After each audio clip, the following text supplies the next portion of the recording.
మా నాన్నగారిని peon peon అనటం బాగా. నీ అంతస్తు ఏమిటో తెలుసుకుని అక్కడే పడి ఉంటాం శ్రేయస్కరం. రాక తప్పుతున్నాను అల్లుడా. ఆనాడు ఒక ప్యూన్ కొడుకుగా వీరింట్లో ఒక్క కప్పు కాఫీ తాగటానికి అడ్డొచ్చిందా? కానీ ఈనాడు వీరి కూతురు మెడలో తాళి కట్టడానికి మాత్రం అడ్డు కాదు. అంత కలెక్టర్ అల్లుడిని చేసుకుని కుంకు బంగారం చేసుకుందామని వచ్చావు. వేణు గతాన్ని దులిపేసుకుని అవసరాలు గడుపుకోవటం నీకు అలవాటు కావచ్చు, కానీ నీలాంటి వాళ్ళ కోసం నా అధికారాన్ని కుదోబెట్టే అలవాటు నాకు లేదు. ప్రసాద్, హలో డాడీ, సమయానికి వచ్చారు. దిస్ ఇస్ మిస్టర్ వేణు, మా కాలేజీ. నమస్కారం అండి. University first, the most intelligent student of the college sir. My best friend. అంతటితో అయిపోయాదిరా. కలెక్టర్ ఆఫీసులో బల్లలు తుడుచుకున్న ఒక ప్యూన్ కొడుకని కూడా. డాడీ ఏమిటా మాటలు? ఏం నిజం కాదా? డాడీ, ప్రసాద్, నీ అంతస్తుకి తగిన వాడితో స్నేహం చేయడం నీకు నాకు మర్యాదగా ఉంటుంది. అంతేగాని మన ఇంట్లో నిలబట్టడానికైనా అర్హత లేని ఒక ప్యూన్ కొడుకుతో. బాలాజీరావు గారు, మీరు పెద్దవారు, సంస్కారం కలవారు. మా నాన్నగారిని ప్యూన్ ప్యూన్ అనటం బాగాలేదు. అంత తెలిసిన వాడు ఇంత దూరం ఎందుకు వచ్చావు? వేణు గారిని అన్నయ్య ఆహ్వానించాడు డాడీ. అడిగింది అతను నిన్ను కాదు. వేణు, నీ చదువు సంస్కారం ఉపయోగించి నీ అంతస్తు ఏమిటో తెలుసుకుని అక్కడే పడి ఉంటాం శ్రేయస్కరం. డాడీ, నా మిత్రుని అవమానిస్తున్నారు. ఆ మిత్రుల్ని ఇంటికి తీసుకొచ్చి మీ నాన్ననే అవమానిస్తున్నావు.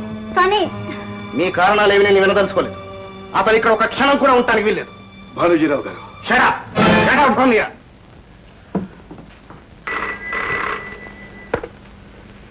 హలో. పద్మతో మాట్లాడాలి, పొందుకు రమ్మనండి. ఎవరైనా మాట్లాడేది? నేను కలెక్టర్. Just minute please. ఎవరు సార్ మాట్లాడేది? కలెక్టర్ స్వయంగా మాట్లాడుతున్నాడయ్యా. అమ్మా పద్మ, పద్మ, ఏమిటది? నీకు ఫోన్ వచ్చింది. ఓహో, తర్వాత మాట్లాడతానని చెప్పండి. అమ్మా, ఇది అలాంటి ఇలాంటి అల్లాటప్ప ఫోన్ కాదు. సాక్షాత్తు జిల్లా కలెక్టర్ గారు లైన్ మీద ఉన్నారు. ఇదిగో అమ్మా.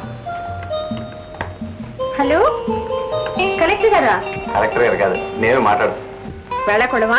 నోనో, నా పేరెత్తకు. మీ నాన్న అక్కడ భరతనాట్యం చేస్తాడు. ఉండు, కలెక్టర్ గారు నీతో మాట్లాడు. హలో, ఏమమ్మా పద్మ, బాగున్నావా? Okay fine. చూడు పద్మ, నీ వల్ల నాకు సాయం కావాలి. మీకు నేనా? అవును, నిజంగా, real I mean it. Sure, మీకోసం ఏవైనా చేస్తాను. ఆ సంగతి నాకు తెలుసులేమ్మా. మనం వెంటనే మీట్ కావాలి. నేను నన్ను మీకెందుకండి శ్రమ? ఒక్క పావు గంటలో నేనే మీ దగ్గర ఉంటాను. Okay okay. చూడమ్మా, వెళ్ళేప్పుడు మన ఇంపాల కార్ తీసుకెళ్ళు. Really you mean it? అవునమ్మా, నీ హోదాకి తగ్గట్టుగా నువ్వు ఉండాలి. ఎందుకైనా మంచిది, డబ్బు కూడా పట్టు. ఆయనకి డబ్బెందుకు డాడీ? టైం అయింది, వెయిట్ చేస్తుంటారు. వస్తా డాడీ. Good luck. ఏ శాస్త్రి, ఇప్పుడేమంటావు? ఇంకేమనడానికి నోరు రావటం లేదండి. కలెక్టర్ గారు స్వయంగా అమ్మాయి గారి కోసం ఇంటికి ఫోన్ చేశాడంటే, అయ్యా తమ ఆలోచనలకి చక్రవడ్డీ వేసినట్టే. ఇవన్నీ ఇవన్నీ మీకే బావగారు. బావగారు ఏమిటయ్యా అలా చూస్తావు? మీరు కావాల్సిన వాళ్ళు ఇలా వస్తా పోతా ఉంటేనే చుట్టరికారు. నాకేమీ అర్థం కావట్లేదే. ఒకరినొకరు అర్థం చేసుకున్న వాళ్ళు వేరే ఉన్నారు ఎవయా. నమస్కారం బాలాజీరావు గారు. ఏమిటి ఇలా తెచ్చేశారు? రాక తప్పుతుందా అల్లుడు? అల్లుడా? నాకంతా తెలుసులే అల్లుడు. మా పద్మ నీకు మనసు ఇచ్చింది, నువ్వు మాట ఇచ్చావు. ఆ మాట మీ పద్మ చెప్పిందా, మీరు అనుకుంటున్నారా? ఆడపిల్ల నోరు విప్పి అన్ని మాటలు చెప్తున్నాడు. ఏం చెప్పినా నువ్వు చెప్పాలి, మా బావగారు చెప్పాలి. బాలాజీరావు గారు, నేనెప్పుడు ఆమె నా దృష్టితో చూడలేదు. పద్మ కూడా నన్ను నా దృష్టితో చూడలేదు. ఆమె నాకు చెల్లెళ్ళండి. నలుగురు మధ్య పద్మ చేత్తో నువ్వు తీపి తినటం నేను చూడలేదనుకున్నావా? మీరు చూచింది నిజమే, కానీ అర్థం చేసుకున్నది అబద్ధం. మరి మీరిద్దరు కలిసి చేసిన షికారులు? కలెక్టర్ ఆడపిల్లలతో తిరిగేటంత తీరిగ్గా లేడు. ఆ రోజు అమ్మాయిని రమ్మని ఫోన్ చేశావా లేదా? చేశాను. నీ దగ్గరికి రమ్మని పిలిచావా లేదా? పిలిచారు, కానీ షికారులు కాదు. మరి కబుర్లు చెప్పడానికా? ఒక ముఖ్యమైన విషయం మాట్లాడతాను. షికారుకైనా వెళ్ళడానికి తీరుబాటు లేని కలెక్టర్ గారికి ఆ అమ్మాయితో మాట్లాడటానికి అంత ముఖ్యమైన పనులే ఉంటాయి. ఏమిటండి, భానోజీరావు గారు అంతటి వారు వారి అంతస్తు దిగి తమ దగ్గరికి వస్తే వారితో వేళకోవడం ఏంటండి? అంతస్తు ఏమిటండి వీరి అంతస్తు? ఆనాడు ఒక ప్యూన్ కొడుకుగా వీరింట్లో ఒక్క కప్పు కాఫీ తాగటానికి అడ్డొచ్చింది ఆ అంతస్తు. కానీ ఈనాడు వీరి కూతురు మెడలో తాళి కట్టడానికి మాత్రం అడ్డు కాదు ఆ అంతస్తు. చూడండి, అంతస్తు అనేది డబ్బున్న వాళ్ళు చేసుకునే ఆత్మ వంచన. నీ చేత నీతులు చెప్పించుకోవాల్సిన అవసరం నాకు లేదు. గతి లేక నా కూతురు నీ కాళ్ళ మీద పడేయడానికి రాలేదు ఇక్కడికి. కానీ కలెక్టర్ అల్లుడిని చేసుకుని కుంకు బంగారం చేసుకుందామని వచ్చావు. వేణు, గతాన్ని దులిపేసుకుని అవసరాలు గడుపుకోవటం నీకు అలవాటు కావచ్చు, కానీ నీలాంటి వాళ్ళ కోసం నా అధికారాన్ని కుదోబెట్టే అలవాటు నాకు లేదు. ఇదిగో చూడండి, మీ పద్మ మనసారా ప్రేమించిన వాడు, మనసిచ్చిన వాడు మరొకడు ఉన్నాడు. వీలైతే వాళ్ళిద్దరికి పెళ్లి చేయండి. You can go. అదండి.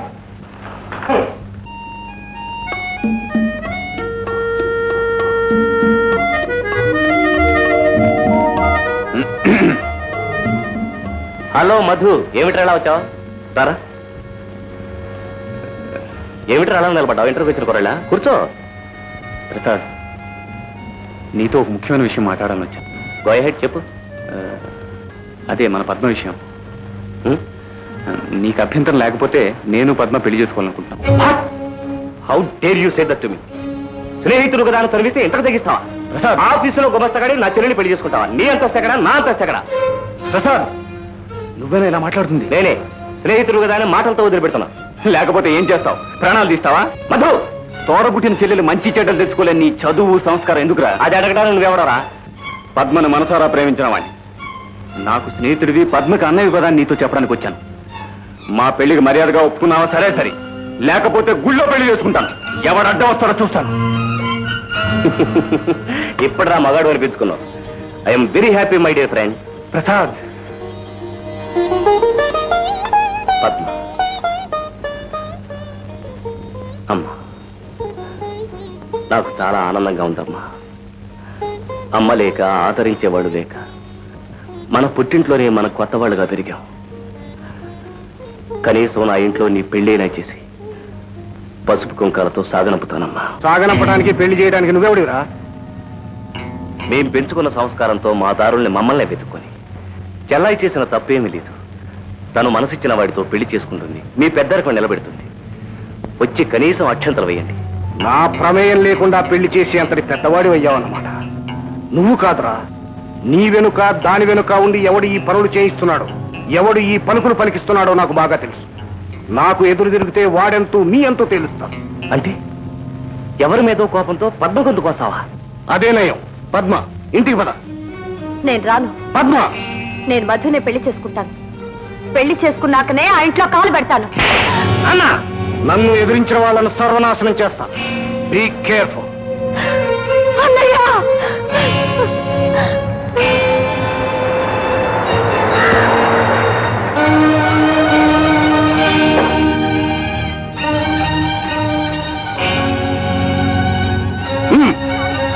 తీసుకెళ్లి గదిలో పారి.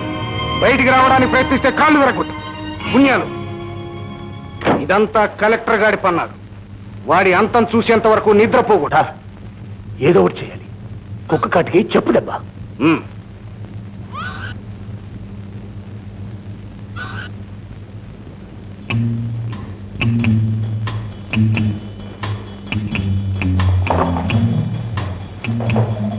అమ్మా, ఎవరు బాబు?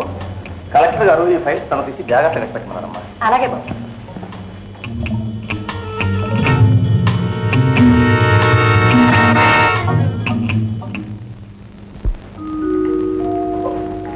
హలో మిస్టర్ ప్రసాద్, ఏమిటంతా హడావుడికి వచ్చారు? సుబ్బయ్య, కాఫీ తీసుకురా. అవన్నీ తర్వాత. మీట్ మిస్టర్ రాజు, సిబిఐ నుంచి వచ్చారు. Please meet you, sir. Thank you.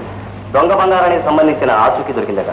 Hi Prasad, మీ నాన్నగారు ఊళ్ళో ఉన్నారా? మేము మీకోసమే వచ్చాం సార్. ఒక్కసారి రిపోర్ట్ చూడండి.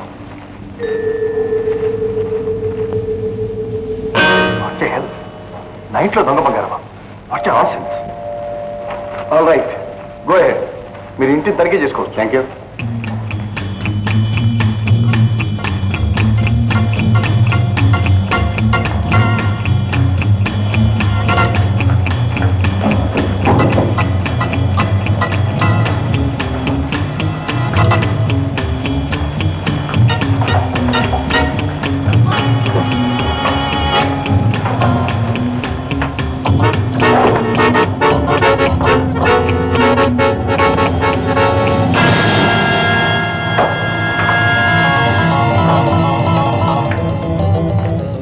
గదిలో ఈ సూట్ కేసు దొరికింది.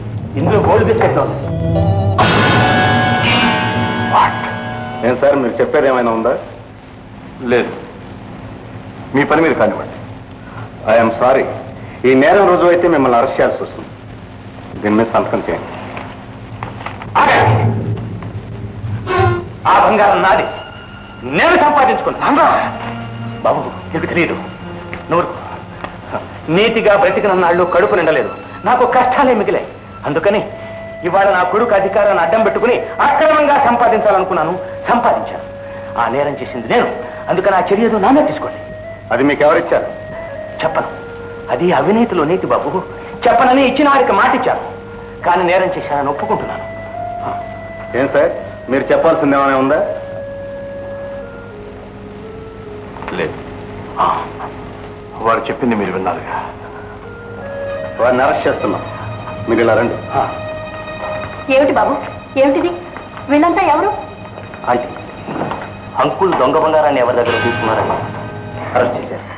దొంగ బంగారమా? మీకేమైనా మతిపోయిందా? ఆయన దొంగతనం చేశారా? ఏమిటండి ఇది? నిజం, ప్రసాద్ చెప్పింది నిజమే. నిజంగా మీరు ఈ పని ఏమిటండి?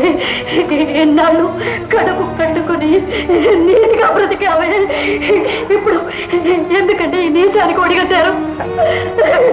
తెచ్చిదానా, అందరూ అన్ని కాలాల్లోనూ ఒకే రకంగా ఉండరే. అయినా నిజం గుర్తించబడేది నీ నమ్మకాలు కాదు. సరే సరే. బాబు, ఏమిటి బాబు, నువ్వింత ఆఫీసర్ వేయండి, ఆయన్ని రక్షించలేవా? నీ కన్న తండ్రి ఆయన పుణ్యానికి ఈ ఒక్క నేరాన్ని క్షమించలేవా బాబు? చూస్తూ చూస్తూ ఆయన జైలుకు పంపిస్తావా? మాట్లాడమే. అమ్మా, నువ్వు పైకి అన్న మాటలు నేను చెప్పలేక లోపల కుమిలిపోతున్నా. బాబు, భగవంతుడా, నేనేం పాపం చేశానని ఈ శిక్ష ఇస్తున్నాడా? ఊరుకో.